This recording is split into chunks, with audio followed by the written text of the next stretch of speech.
They say there are moments in life that leave a stain on your soul, moments that rewrite everything you thought you knew about yourself, your family, your place in the world. I never thought I'd be telling this story. I never wanted to, but some memories don't fade, no matter how hard you try to bury them. They creep into your thoughts when the room gets too quiet, when the night stretches too long, when the weight of the past sits heavy on your chest. It's been 2 years since that night, 2 years since everything changed. But even now, I still hear the whispers of it in my head. I still feel the chill of that moment running down my spine. I used to think I understood boundaries, love, loyalty, what's right and what's wrong. But the truth is, nothing prepares you for the kind of moment that sneaks up on you so quietly, so unexpectedly, that you don't even realize you've crossed a line until you're already too far gone. And that night was one of those moments. It started like any other evening. Just another night in a house that had long since lost its warmth. My father wasn't home, he never really was.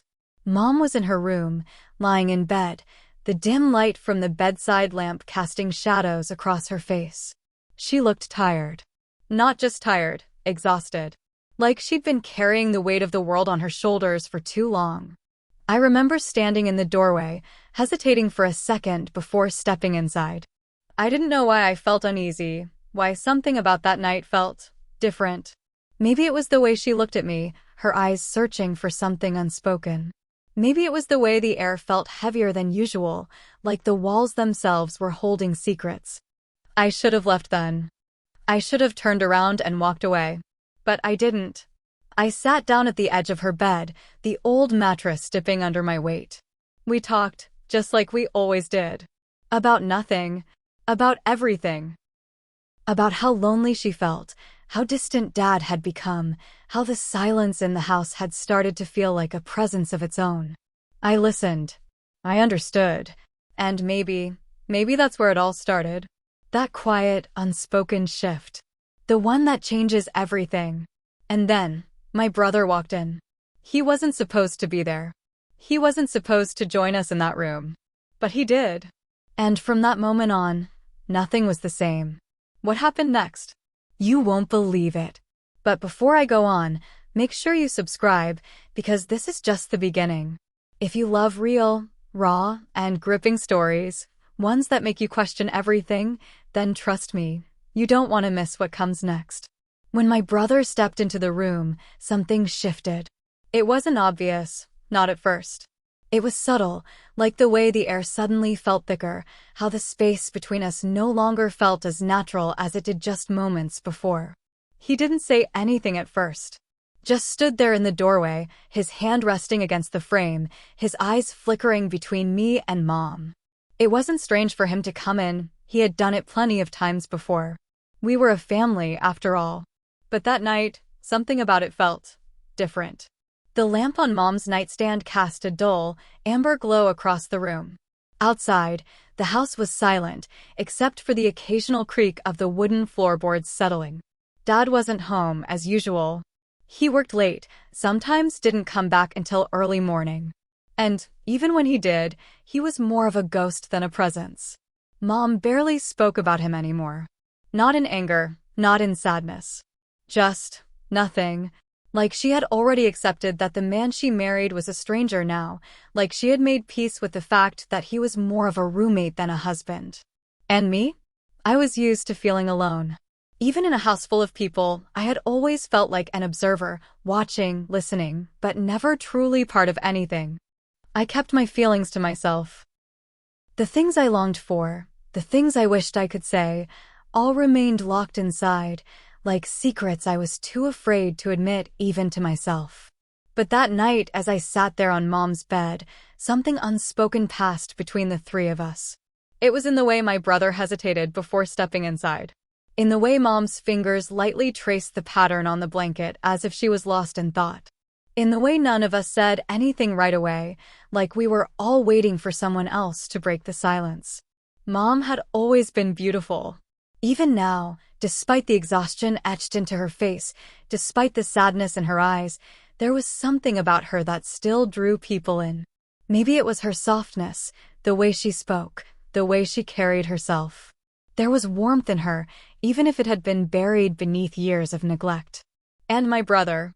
He was always the confident one. The one who spoke his mind, who never second-guessed himself the way I did. He walked into any room and commanded attention without even trying. But tonight, even he seemed unsure. He sat down on the opposite side of the bed, mirroring my position. The three of us in the small, dimly lit room. A family. Yet, somehow, at that moment, we felt like something else entirely. I could feel the weight of Mom's gaze on me, but when I looked at her, she quickly glanced away. My brother ran a hand through his hair, exhaling like he was about to say something, but then thought better of it. The silence stretched between us, growing thicker by the second. And then, Mom spoke. "You know," she said softly, her voice barely above a whisper, "I don't remember the last time we all sat together like this." She smiled, but it wasn't a happy smile. It was the kind that carried too much sadness, too much history. I swallowed hard. I wanted to say something reassuring, something lighthearted to break whatever this was that was forming between us. But the words got stuck in my throat. And then my brother chuckled. Not a real laugh. Just a short, dry sound. "Yeah," he said, shaking his head. "Guess Dad made sure of that." Mom didn't respond right away. She looked down, her fingers still tracing invisible patterns on the blanket. I felt my chest tighten. I knew how much she had suffered in silence. How many nights she spent waiting for a man who never came home. How many times she made excuses for him, only to be met with cold indifference. And for so long, I had just watched it happen. Watched as she shrunk, little by little. As she gave and gave, until there was nothing left. She deserved more. She deserved to be seen. I opened my mouth, but before I could speak, she sighed and leaned back against the pillows, looking at the ceiling. "It just feels nice, to not be alone for once." Her voice was barely above a whisper, but it carried so much weight. A lump formed in my throat. I glanced at my brother, expecting him to say something, but his jaw was tight, his expression unreadable. The silence that followed was heavy. Too heavy. I could feel something pressing against my chest, something unnamed. A feeling I didn't know what to do with. I should have left then. I should have made an excuse, stood up, walked out of the room before the moment could stretch into something else. But I didn't. Because deep down, a part of me didn't want to. And that was my first mistake. That night, something changed. None of us said it out loud. None of us admitted what was happening. But we all felt it. And once that line was blurred, there was no going back. The room was too quiet. The kind of quiet that isn't peaceful, but heavy, like the air itself had thickened, pressing against my skin, wrapping around my throat. I sat there, feeling the warmth of the bedsheets under my fingers, my heart beating just a little too fast. My brother shifted on the other side of the bed, but he didn't say anything. Neither did Mom. For a long moment, it felt like none of us wanted to be the first to speak. And maybe that was the first sign, that hesitation, that silence stretching too long, like all three of us knew something had shifted but were too afraid to name it. It started small. Just a conversation. Nothing out of the ordinary, nothing that should have meant anything. Mom had called me into her room earlier that night, just to talk. Or at least, that's what I told myself. It wasn't unusual for us to sit together like this, just the two of us, talking about everything and nothing all at once. But this time, the conversation felt different. She was more open than usual, more vulnerable. She talked about how tired she was, not just physically, but emotionally. She told me how lonely it felt, being in a marriage where she was nothing more than a shadow in someone else's life. She told me she had tried. That she had given everything to my father, hoping one day he would see her again. That he would remember the way things used to be before the silence, before the distance. But that day never came. And now, she was just tired. I listened, nodding, murmuring soft reassurances. I told her I understood, that I had seen it too, that I knew how much she had given. And she smiled at me then. A sad, soft smile.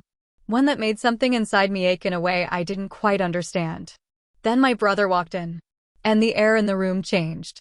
It wasn't sudden. It wasn't like a switch had been flipped. But something about his presence shifted the energy. He leaned against the doorway at first, watching us. "Did I interrupt something?" he asked, his voice casual, but there was something in his tone that made my stomach twist. "No," Mom said, shaking her head, but her voice was softer now. She sat up a little straighter, brushing her hair back behind her ear. "Come sit." And just like that, the dynamic changed. My brother hesitated for a second before stepping inside. He sat down at the other edge of the bed, opposite me, mirroring my posture without even realizing it. I could feel his eyes on me for a second, then on Mom. He noticed it too, the shift, the weight in the air. But he didn't acknowledge it. Instead, he leaned back on his hands, exhaling slowly. "Dad's still not home?" Mom shook her head. "You already know the answer to that." A scoff. "Figures." Silence stretched again, only this time, it wasn't comfortable. I should have left. I should have made an excuse, found a reason to get up, to walk away before whatever this was took root. But I didn't. Because deep down, I didn't want to. And neither did they. I could feel it, an invisible thread pulling us closer, an unspoken understanding forming in the spaces between words. We weren't just a family sitting together in a quiet house anymore. We were something else. Something we shouldn't have been. Mom sighed, rubbing her hands together, staring at nothing in particular. "I just wish," she trailed off, shaking her head as if shaking off a thought she couldn't say out loud. But I heard it anyway. She wished things were different. She wished she wasn't alone. She wished she could feel something again. And my brother heard it too. Because when I looked at him, his expression had shifted, something guarded, something cautious, something unsure. We both knew what she meant. We both felt it. And for the first time in my life, I felt something between us that had never been there before. Something dangerous. Something forbidden. And the worst part? Neither of us looked away. Neither of us tried to stop it. Because in that moment, in that quiet, dimly lit room, it didn't feel wrong. It felt inevitable. And that was the beginning of the end. I should have left. I should have stood up, made some excuse, maybe said I was tired, that I had school in the morning, that I needed to get some rest. But I didn't. I sat there, feeling the mattress dip slightly beneath me, my heartbeat a little too loud in my ears. I could feel the warmth of my brother's presence beside me, not too close, but not far enough either. And Mom, she sat between us, her fingers resting lightly on the blanket, her gaze lost in thought. The silence stretched too long. And when she finally looked at me, it was like a weight settled into my chest. There was something in her eyes I didn't understand. Or maybe I did, but I didn't want to name it. Soft. Searching. Like she was seeing me for the first time, or maybe like she was looking for something she had lost a long time ago. I swallowed hard. I told myself it was nothing. That I was imagining things. But then my brother shifted beside me, and when I glanced at him, he wasn't looking at Mom. He was looking at me. And in that moment, I knew I wasn't the only one who felt it. That undercurrent. That tension, that unspoken something hanging between the three of us, thick enough to choke on. It was absurd. This was my family. This was supposed to be normal. But nothing about this felt normal anymore. I tried to brush it off. I told myself we were just talking, that it was just a quiet night, that I was overthinking things. But then Mom sighed, running a hand through her hair, exhaling like she was carrying something too heavy. "I don't know how much longer I can do this," she said, her voice quiet. Neither of us asked what she meant. We already knew. Dad. The marriage. The loneliness. It wasn't just exhaustion in her tone. It was something else, something deeper, something hollow. And I hated it. I hated that she felt that way. I hated that she had spent years waiting for someone who didn't see her anymore. And worst of all, I hated that in that moment, I wanted to be the one to make her feel something again. The thought made my stomach twist. I looked down at my hands, suddenly unsure of what to do with them. I felt my brother's eyes on me again, but I didn't meet his gaze. Because if I did, I knew I'd see it there. The same thing I was feeling. And I wasn't ready for that. "This house doesn't feel like home anymore," Mom murmured. Her voice was soft, but it hit me harder than it should have. Because I knew exactly what she meant. I had felt it too. For years, this house had felt like a shell of something that used to be whole. A place where words were left unsaid, where love had been replaced with silence. I had spent so long pretending it didn't bother me. That I was okay. That we were okay. But maybe we weren't. Maybe we never had been. And maybe, just maybe, that was why I didn't stand up and walk away. Because for the first time in a long time, the silence between us wasn't empty. It was charged. It was dangerous. And I didn't know if I wanted to escape it or drown in it. I felt trapped between two worlds. Between what was right and what was real. Between the family we were supposed to be and whatever we were becoming. A part of me wanted to believe this was all in my head. That I was overanalyzing, imagining things that weren't really there. But deep down, I knew better. Because when Mom reached out, just a simple, fleeting touch against my arm, it wasn't just a touch. And when my brother exhaled sharply beside me, shifting his weight, like he was trying to fight something he didn't understand, it wasn't just discomfort. We weren't just talking. This wasn't just another night. Something was happening. And none of us knew how to stop it. I told myself I would leave soon. That I would shake off whatever this was, go back to my room, sleep it off, and wake up tomorrow pretending nothing had changed. But I didn't move. And neither did they. Because the truth was, none of us wanted to. And that was the real problem. The night stretched on, the air growing heavier with each passing second. I should have left. I should have excused myself, walked out, and pretended this never happened. But instead I stayed. And so did they. The silence between us wasn't empty anymore. It was charged alive. Every glance, every pause, every slight shift in movement meant something now. And none of us were willing to admit it. Mom leaned back against the headboard, exhaling slowly, her fingers tracing the edge of the blanket. She looked exhausted, but not in the way someone is just tired.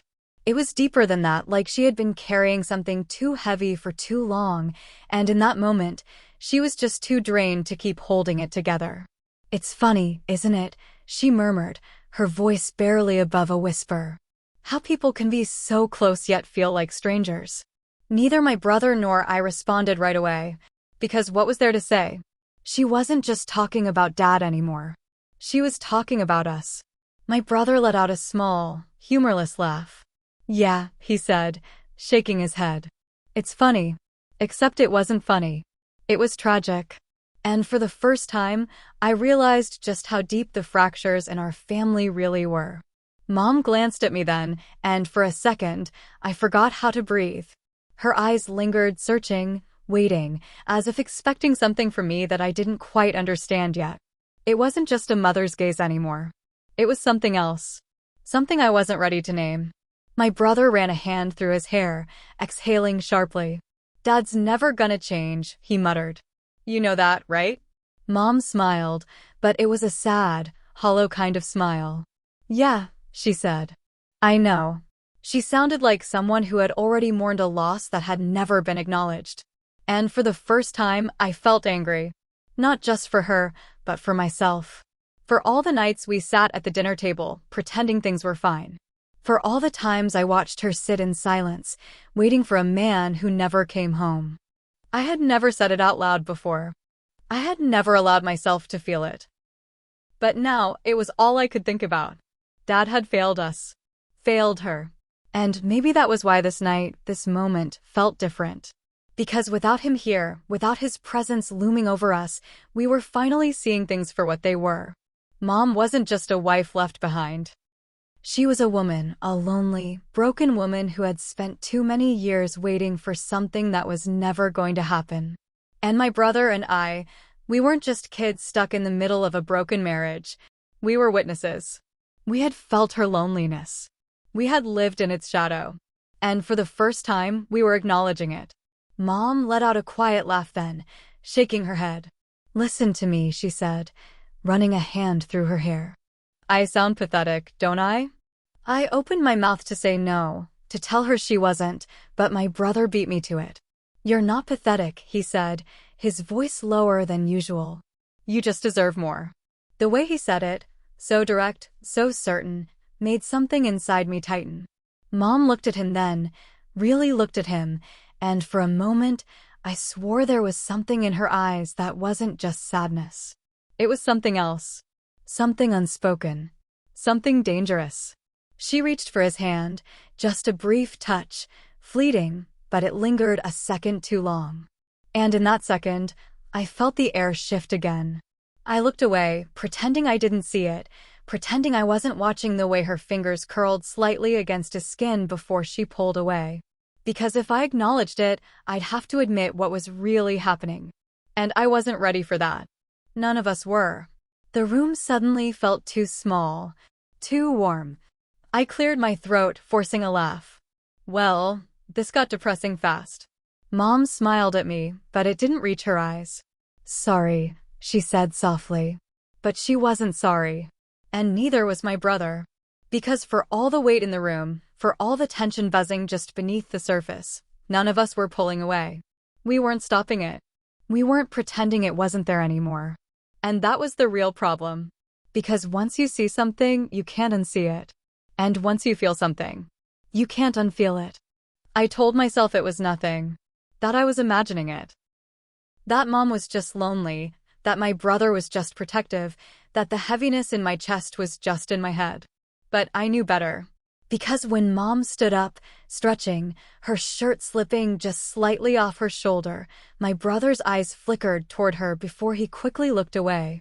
And when she caught me watching, she didn't look embarrassed. She just smiled, softly, knowingly. Like she understood exactly what was happening. Like she had already accepted it. And the worst part? A part of me had too. I don't know how long we sat there, trapped in that thick, suffocating silence. The weight of unspoken words pressed against my chest, heavy, unrelenting. Every breath I took felt shallow, like I was inhaling something tainted, something I shouldn't be breathing in. Mom hadn't moved. My brother hadn't moved. And neither had I. But something had shifted. Something had already gone too far, even if none of us had said it out loud yet. My fingers dug into the fabric of the blanket, gripping it so tightly that my knuckles turned white. I could feel my heartbeat in my ears, loud, insistent, an unspoken warning. I should leave. I should walk away.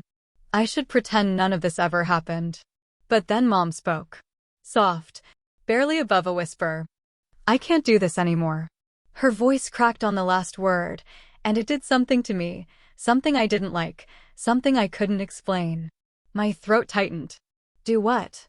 She swallowed hard, looking down at her hands as if she wasn't sure how to say it. And then she let out a quiet, bitter laugh. "This," she said. "This life. This house. Pretending everything is fine when it's not." Her voice wavered, and for the first time, I saw something raw in her expression, something that went beyond sadness. It was defeat. And it scared me. I glanced at my brother, but he was staring at Mom like he was seeing her for the first time. "Mom," he started, his voice unusually tight. "What are you saying?" She exhaled slowly, then lifted her gaze to meet ours. And that's when I saw it, the hesitation, the fear, the weight of something she had been carrying for far too long. "I should have left him years ago," she admitted. The words sent a chill down my spine. I had always known things weren't right between her and Dad, but hearing her say it, it made it real. It made it something that couldn't be unsaid. I felt my stomach twist. "What stopped you?" my brother asked, his tone sharper now. Mom laughed again, but it wasn't out of humor. It was hollow, empty. "You," she said. "Both of you." The silence that followed was suffocating. I didn't know what to say. I didn't know how to respond to that. Because for years, I had believed that even if our family wasn't perfect, it was still a family. That even if Dad wasn't the man he used to be, we still had each other. But now, Mom was telling us that we had been the reason she stayed in something that had been killing her. And that realization burned. "Are you saying this is our fault?" my brother asked, his voice laced with something dangerously close to anger. Mom's eyes widened. "No," she said quickly. "That's not what I meant." But it was too late. The words had already done their damage. I stood up. I needed air. I needed space. I needed to get away from whatever this conversation was turning into. But before I could take a step, my brother let out a harsh breath. "So what now?" he asked. "You finally leave him?" Mom hesitated. And that hesitation told me everything. She wasn't just thinking about leaving Dad. She was thinking about what came next. She was looking at us, at me, at my brother, not just as her children, but as something else. Something she could hold on to. Something she could replace what she lost with. My pulse spiked. This was wrong. Everything about this moment was wrong. And yet, none of us were stopping it. Because the truth was, we had all been living in this lie for so long that we didn't know how to exist outside of it.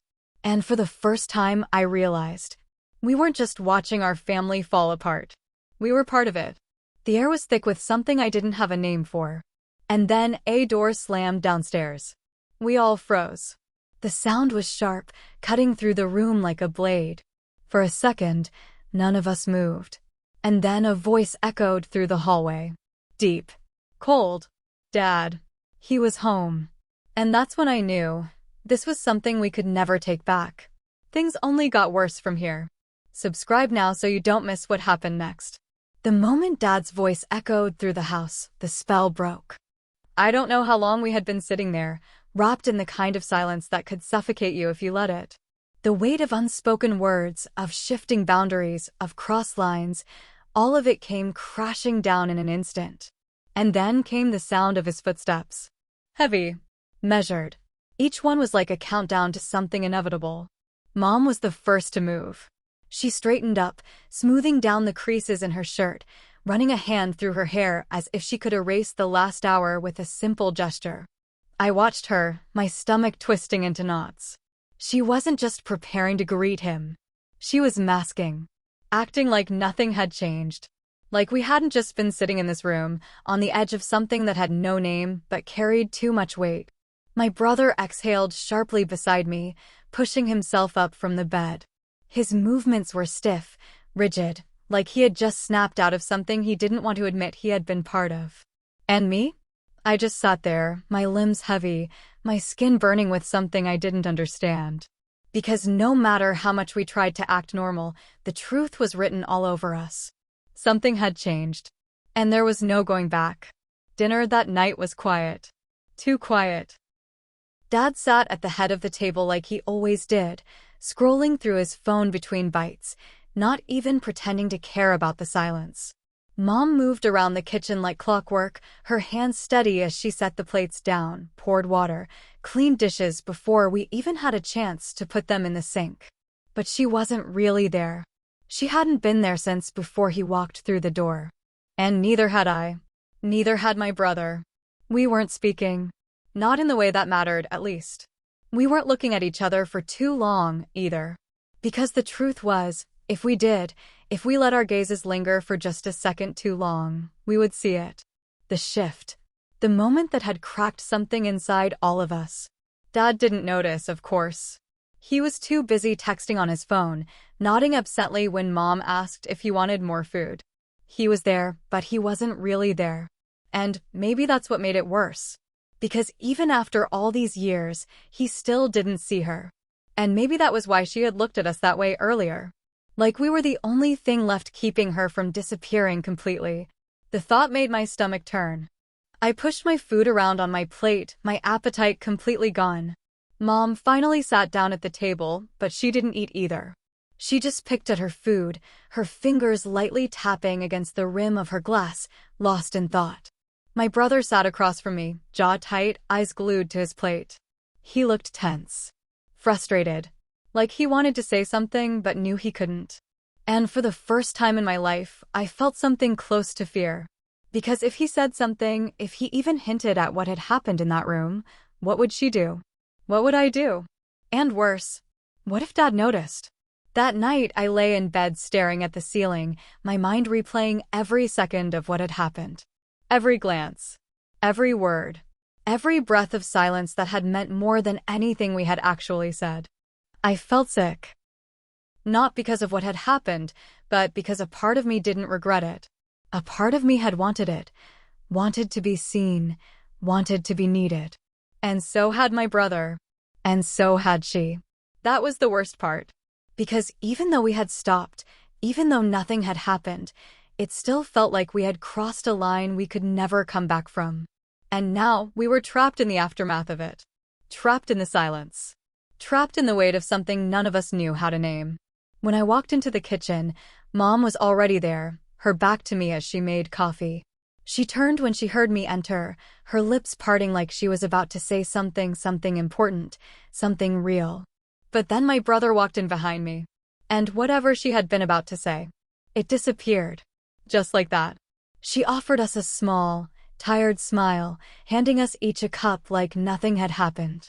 Like we were just three people having breakfast in a perfectly normal house. But her hands were shaking, and I knew, in that moment, that things would never be the same again.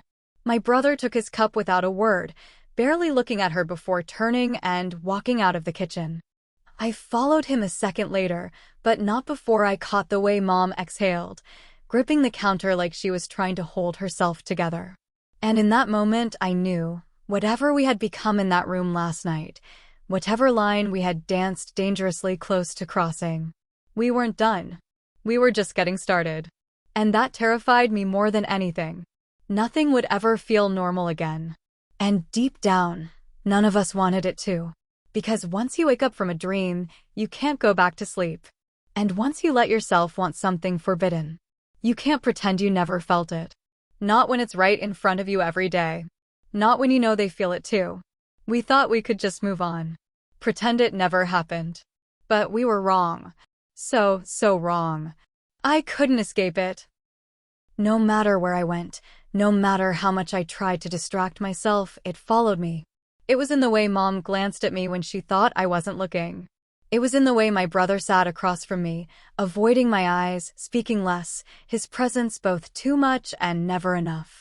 It was in the silence of the house, in the moments before I fell asleep, in the way my own reflection seemed different now, like I was looking at a stranger. I wasn't the same person I was before that night. I wasn't sure who I was anymore. At first, I told myself it was nothing. A mistake. A misunderstanding. Something we could just forget. But the problem with crossing a line, even if you step back just in time, is that the line never disappears. It stays there. And now, every time I looked at Mom, every time I was in the same room as my brother, I felt it. The invisible boundary we had all tiptoed too close to. And the terrifying part? A part of me didn't regret it. A part of me wanted it. And that's what made me sick. Because if I had wanted it, what did that make me? I stood in front of the bathroom mirror that night, gripping the edges of the sink, staring at my own face like it belonged to someone else. I looked the same. Same eyes, same skin, same expression I had worn 1,000 times before. But I wasn't the same. Because now, when I looked at myself, I saw what I had tried so hard to ignore. The part of me that had let it happen. The part of me that had liked it. I squeezed my eyes shut, exhaling sharply. I needed to stop thinking about it. I needed to let it go. But how do you let go of something that changed the way you saw yourself? Maybe it was never real. Maybe I had imagined the way Mom had looked at me. Maybe I had misread the tension in my brother's voice. Maybe I had made it all up in my head, turned something innocent into something dangerous because I was lonely, because I had spent too many nights in a house that never felt like home. I wanted to believe that. I needed to believe that. But I didn't. Because I remembered the way my brother's jaw had tensed when Mom touched his hand. I remembered the way she had smiled, too soft, too knowing. I remembered the way the air had felt in that moment, like we were standing at the edge of something irreversible, just waiting for someone to take the first step. I remembered everything. And no matter how much I wished I couldn't erase it. I started avoiding them after that. I left the room as soon as Mom entered. I barely spoke at dinner. I took the long way home just so I wouldn't have to be in the house for longer than necessary. But avoidance wasn't enough. Because even when I wasn't around them, I could still feel it, the weight of what we almost became. And that was worse. That was the part that made my stomach turn. Because it wasn't just about what happened that night. It was about what was still happening. The way my brother still refused to look at me for too long. The way Mom's fingers still twitched slightly whenever we passed each other in the hallway, like she wanted to reach out but knew she couldn't. The way I still felt like I was standing at the edge of something dangerous, something irreversible, like I was one wrong step away from falling, and deep down, I wasn't sure if I even wanted to stop myself. I needed to end this. Whatever this was. I needed to find a way to go back to who I was before. But how do you go back to being the person you were before you learned what you were capable of? Before you realized you could want something you shouldn't? Before you knew the darkest parts of yourself? I didn't have an answer.